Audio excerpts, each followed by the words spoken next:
Nama saya Piluanus, NIM 19104170772, kelas E3 Konversi, mata kuliah Analisis Lingkungan Bisnis, dosen pengampu Adi Nur Mursalin, SE MM.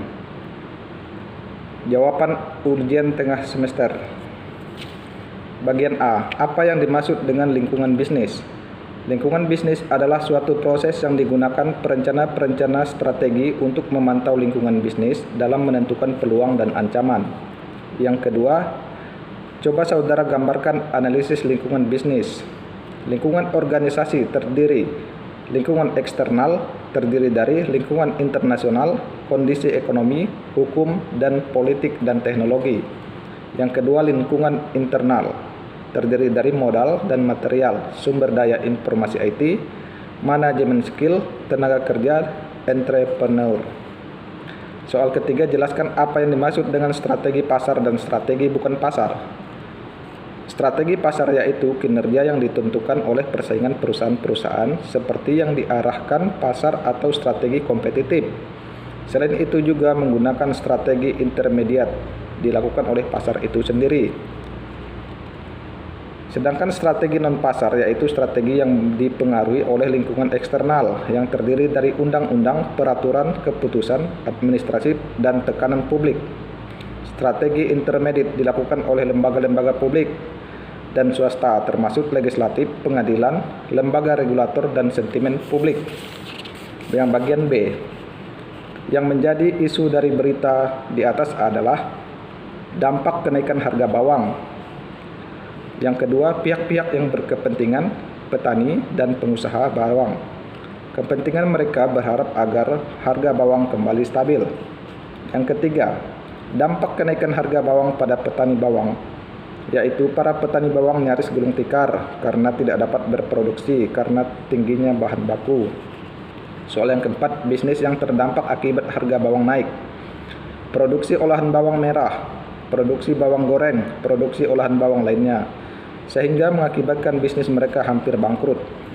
Yang kelima, yang saya lakukan seandainya saya menjadi petani, tetap menanam bawang dengan perawatan ekstra dan menekan semaksimal mungkin pengeluaran, misalnya membuat pupuk dari alam seperti pupuk kompos.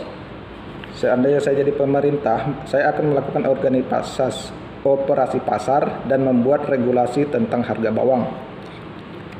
Menjadi konsumen, saya akan melakukan penghematan, menanam bawang sendiri dengan memanfaatkan pekarangan yang ada. DPR bekerja sama dengan pemerintah, merumuskan kebijakan-kebijakan tentang regulasi harga bawang, serta mempertimbangkan untuk impor apabila menguntungkan. Sebagai manajer perusahaan, melakukan upaya penghematan dan efisiensi, serta melakukan impor bila harga di luar negeri lebih murah. Sebagai pengusaha rumah makan, tetap berprinsip pada kepuasan pelanggan dengan tidak mengurangi kualitas barang yang dijual, dengan menyesuaikan sedikit harga sesuai dengan kondisi harga bawang yang naik tersebut. Bagian yang ketiga, apa yang menjadi isu dari berita di atas, yaitu makanan berbahan pengawet banyak beredar di sekolah. Yang kedua, siapa pihak-pihak yang berkepentingan terhadap isu tersebut? Di antaranya YLKI, Dinas Pendidikan, Dinas Kesehatan, penjual makanan, pedagang, guru dan murid, serta masyarakat sekitar. Bisnis apa saja yang terkena dampak isu tersebut? Yaitu bisnis makanan dan minuman. Pengaruhnya adalah makanan dan minuman yang mereka jual di sekolah-sekolah terancam tidak laku karena dapat mengancam kesehatan konsumen. Soal yang keempat, apa yang saudara lakukan jika saudara mempunyai posisi A. Pengusaha, yaitu menjual makanan dan minuman, tidak boleh menggunakan pemanis buatan dan zat berbahaya. Sebagai pemerintah, mengawasi beredarnya makanan dan minuman yang tidak baik untuk kesehatan, menindak pedagang nakal, membuat regulasi tentang makanan dan minuman yang baik untuk kesehatan, dan sebagainya. Sebagai konsumen, harus hati-hati dalam memilih produk makanan dan minuman, tidak boleh membeli makanan dan minuman sembarangan. Sebagai DPRD, bersama pemerintah duduk bersama membuat regulasi tentang produk makanan dan minuman, serta sanksi tegas kepada produsen yang nakal. Sebagai manajer perusahaan, memproduksi bahan makanan dan minuman yang sesuai dengan kaidah-kaidah kesehatan, dan norma-norma yang berlaku di masyarakat. Sebagai BPOM, melaksanakan razia rutin terhadap makanan minuman serta melaporkan hasil temuannya kepada yang berwajib.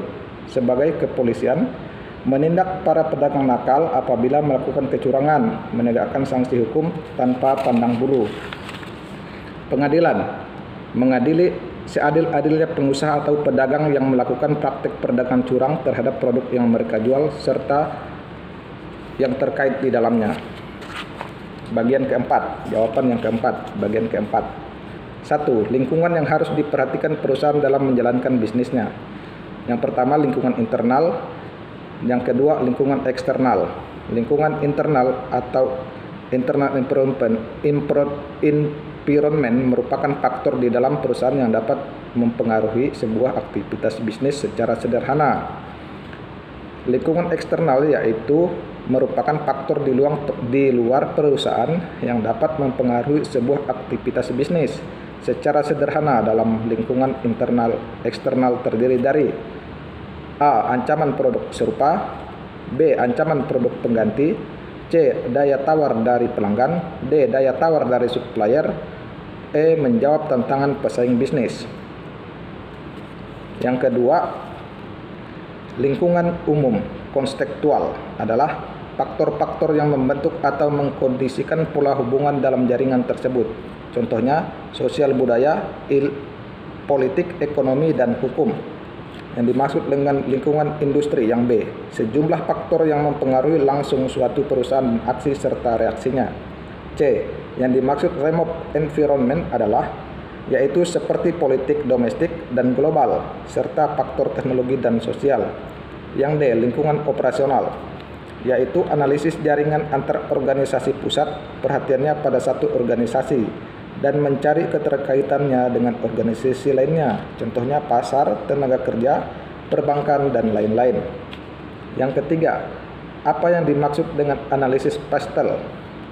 Analisis PESTEL adalah analisis yang digunakan untuk mengidentifikasi kekuatan makro eksternal yang dihadapi suatu organisasi atau perusahaan, termasuk di dalamnya politik, ekonomi, sosial, teknologi, lingkungan, dan hukum. Demikianlah jawaban saya, semoga bermanfaat. Terima kasih.